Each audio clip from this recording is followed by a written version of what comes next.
What's up, summoners, and welcome back to another Wild Rift video. I'm Kangas, and today I'm talking about the best counter picks for the meta champions that have been running the Rift lately. We're going over the specific reasons for why each champion is a great counter pick, and also how you can abuse them in your own games. So if you've been struggling against OP champs right now, this is the video for you. Let's get into it. First up, we have one of the best counters to Darius, Kennen. Darius has been absolutely dominating the Baron lane from the moment he was released, and he's quite obnoxious to lane against as most melee champions. Fortunately for us though, with the release of the new Yordles, Teemo and Kennen are actually both great answers to Darius, with Kennen being absolutely exceptional at handling him. Darius excels when he can stack up his passive fully to get the extra attack damage and tends to absolutely shred through his lane opponent or even entire teams when it's maxed out. Kennen is great at stopping this at all phases of the game. First of all, he's ranged, so he can keep his distance from Darius to begin with. As Kennen, you can stay outside of the hook range for the entire game if you choose to do so. Darius doesn't really have any options to force trades on you, and you can slowly whittle him down throughout the lane phase while he can't do anything but watch. Even if Kennen makes a mistake and gets hooked in, you can just lightning rush away and apply enough Marks of the Storm to stun Darius, preventing him from chasing you down. Getting onto Kennen is extremely difficult, and even when he oversteps, Darius can't really secure kills on Kennen if you just choose to run away. You can also use your stun to set up easy kills on Darius when he inevitably gets frustrated at your poke and starts to play aggressively. Kennen is an excellent team fighter once he finishes his Hextech Gunblade and Infinity Orb, flashing right past Darius and bursting down his entire team. Darius doesn't really have the tools to stop Kennen from doing this, and his team is just free pickings during the team fight. If your carries are fed and your only job is to stop Darius from rampaging through your team, well, you can also do this extremely well. You can keep throwing shurikens at Darius from range, DPSing him without being under threat, and if he tries to engage onto your backline, you can chain stun him with Slicing Maelstrom and all of your other abilities. Most of the Wild Rift meta is made up of short-range champions that love to brawl, and Darius is no exception. He really excels into those types of picks, but struggles very hard against anything else. Kennen ruins Darius' day, and if you see Darius blind picked, make sure to lock him in for a smooth game. If you want to practice that matchup, go check out our new Discord in the link in the description down below. You can make some friends, hop into a game with them, and practice these kinds of matchups so that you know how to do it when you pull it out in a real game. The eyes never lie. The next counter matchup we have for you guys is Alistar. He's a powerful pick in the Dragon lane right now and dominates most support matchups with his powerful lockdown and extreme kill threat. If you're facing Alistar, Janna is a great answer and you can really shut down everything that the Alistar is trying to do. One of Alistar's primary weaknesses is the fact that he can't do much during the first two levels of the lane. Without his full combo, Alistar doesn't deal very much damage, and his lockdown isn't as great as it could be. Meanwhile, Janna thrives during this time, and can poke down Alistar if he ever tries to approach the wave and contest the push. Zephyr does solid damage in the early game and can be used to bully Alistar if he steps up, or his marksman friend if he doesn't. Once Alistar has access to all of his basic abilities, Janna still has a pretty good answer for everything that he tries to do. Alistar's bread and butter is his Headbutt Pulverize combo, which can be hard for immobile marksmen to deal with. But when Janna is on their team, she can just respond with her own Howling Gale, interrupting Headbutt and rendering Alistar mostly useless. Before Alistar has access to Unbreakable Will, he's also pretty squishy, and if his combo gets interrupted, he can get bursted down. Once you get further into the game, Janna scales extremely well and is very good at protecting her backline and enabling them to DPS. It's pretty hard to consistently interrupt Alistar's engages, but with enough practice, it can be done. Even if you don't always manage to stop the initial engage, Monsoon can reset the fight and heal up your carries all at the same time, protecting them from the follow-up and topping off their health bars. If Alistar doesn't win the teamfight off his initial engage, he doesn't have many options, as without the ultimate, like we said, he dies very quickly. Janna has a very high skill cap, and the more effort you put into her, the more rewarding she is. This matchup can be on a knife's edge in the early game, but if you interrupt all of his engages, you'll quickly outscale him and contribute far more in every team fight than Alistar can. This one takes a bit of practice, but it's an insane counter once you're good at it. The Tempest is at your command.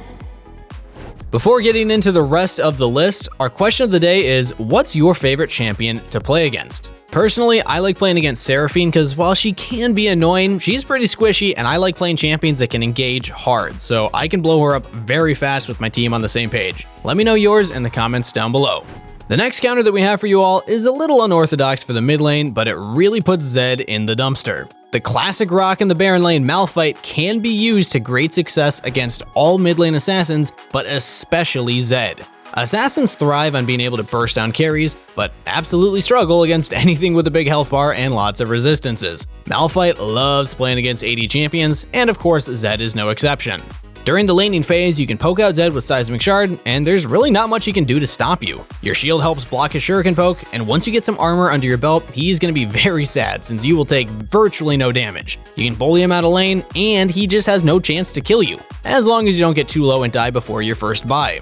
During the later stages of the game, Zed loves to be able to split push and find isolated duels. Pushing side lanes and rotating to kill carries or picking off stragglers is core to Zed gameplay, and Malphite just straight up denies this. If you go full tank, Malphite wins the 1v1 against Zed at all stages of the game. And no Zed build will fix this until ultra late game, which doesn't come around much in the Wild Rift. You can opt in for AP items too once you've become sufficiently tanky, if you find yourself ahead and just want to deal more damage. Malphite also deals with Zed very well in team fights. If you've squashed the Zed and put him far enough behind that you're not worried about him killing your carries, you can focus on multi-man ultimates and denying the enemy team the chance to play the game. If he can't kill you but can still kill your team, you can just hold unstoppable force until he tries to assassinate your marksman and then CC him as soon as he comes out of Deathmark. It's really hard for him to find anything if you're patient with your ultimate, so make sure not to ult too early. While tanks in the mid lane are relatively unorthodox on the Wild Rift, Malphite has an excellent time against Zed, and it can be really hard for Zed to snowball or have any impact on the game. If you're a Baron lane main, this can be a great pick for when you have to play mid lane too.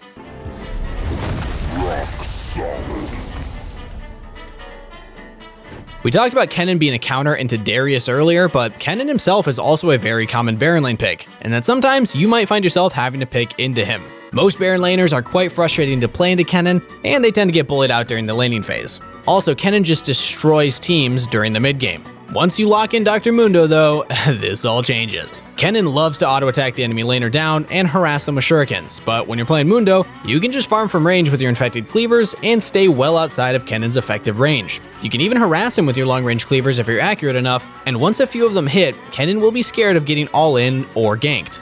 Dr. Mundo also scales very well into Kennen and becomes a real side laning threat very quickly. Mundo excels against champions without large amounts of damage and loves playing against AP champions. Once Mundo gets to Spirit Visage, Kennen's damage is just basically irrelevant, and he can just charge at him and force him out of the lane. Sadism heals him far more than Kennen can ever dream of dealing, and gives him the move speed to keep hunting him down after he lightning rushes away. Kennen also relies on crowd control to keep him safe from enemy bruisers and tanks, and luckily for Dr. Mundo, Burning Agony reduces the duration of enemy disables, and when combined with Merc Dreads, turns Kennen's stun from a fairly long duration CC to something that is just borderline ignorable. So you can chase him down through the stuns, and if he's ever not near his tower, all you need is your jungler and he's in kill range. Dr. Mundo has excellent scaling, and while he's not as great as Kennen at team fighting, his side lane threat against Kennen forces Kennen to hide under his tower, while Dr. Mundo can easily rotate to any fights that are happening around him. Mundo is also no slouch in the late game and can easily tank up entire teams while slowly slaughtering their carries, especially if the other team has magic damage dealers on it. Dr. Mundo isn't in a great spot right now, but his matchups into ranged magic damage Baron laners is excellent, and if you're laning against Kennen and the enemy team doesn't have much DPS, definitely lock him in and you'll be practically guaranteed the win.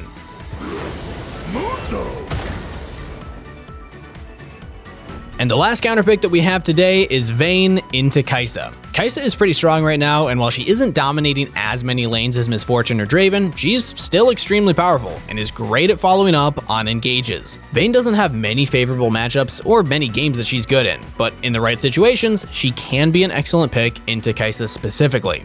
Kaisa's typical trade pattern involves taking short trades with an auto attack and a Cathian Rain. Vayne can actually abuse this by also taking short trades. If Vayne lands auto Q auto, her silver bolts will proc, which deals way more damage than Kaisa can really look to match. Vayne also wins the extended trade, since she can disengage the enemy support while sending more silver bolts into Kaisa.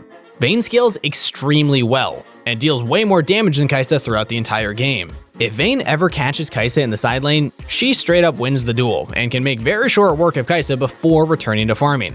For Kaisa, it also just gets worse in teamfights. Kaisa can't really match Vayne's DPS, and her short range means that she can't attack the Vayne from far away either. Kaisa loves to follow up on her team's engages, but finding them onto Vayne is pretty hard. Vayne's Tumble, Condemn, and Invisibility make her really difficult to lock down, and her ability to outplay enemy divers is unparalleled. If she does find an opportunity to kill her instinct in, Vayne's damage in the later game will often mean that Kaisa is just diving to her death.